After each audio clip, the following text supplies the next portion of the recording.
মিরসরাইয়ের জোরারগঞ্জ এলাকার চৌধুরী ম্যানশন। বাড়িটির সামনের দিকে ঢাকা চট্টগ্রাম মহাসড়ক, আর পেছনে রেল লাইন। আশেপাশে তেমন কোনো বাড়িঘর কিংবা দোকানপাট চোখে পড়ে না। মাসিক ৫,০০০ টাকা ভাড়ায় গত ২৮শে সেপ্টেম্বর বাসাটিতে ওঠেন সোহেল নামে এক যুবক। বেসরকারি প্রতিষ্ঠানে চাকরিজীবীর পরিচয় দেন। তার সঙ্গে ছিলেন এক নারীসহ ৩ জন। অবশেষে জানা গেল, তাদের মূল পরিকল্পনা ছিল বাসাটিকে জঙ্গি আস্তানা হিসেবে ব্যবহার করা এবং বিভিন্ন জায়গায় নাশকতা চালানো। তবে সে টার্গেট পূরণের আগে বিভিন্ন জায়গা থেকে গ্রেপ্তার জঙ্গিদের তথ্য এবং গোয়েন্দা তথ্যের ভিত্তিতে চৌধুরী ম্যানশনের এই আস্তানার সন্ধান পায় র্যাব। আর সেই সূত্র ধরে বৃহস্পতিবার গভীর রাতে এখানে অভিযান চালানো হয়।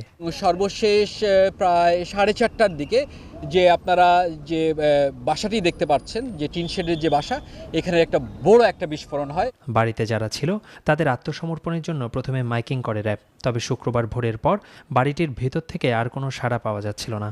পরে বাড়িটিতে প্রবেশ করে বোমা নিষ্ক্রিয়করণ দল। এ সময় সেখানে থাকা কয়েকটি অবিস্ফোরিত গ্রেনেড বাইরে নিয়ে আসা হয় এবং বাড়িটির পাশে নিষ্ক্রিয় করানো হয়।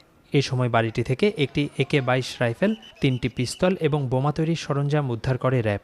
উদ্ধার করা হয় 2টি মৃতদেহ। ঘটনাস্থলে অভিযান সম্পর্কে ব্রিফ করেন র্যাবের মুখপাত্র।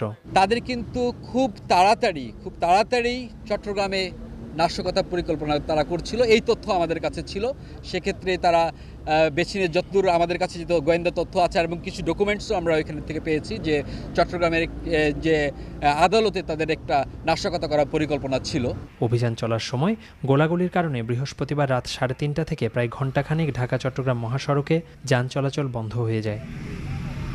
মৃন্ময় বিশ্বাস, ATN নিউজ, চট্টগ্রাম।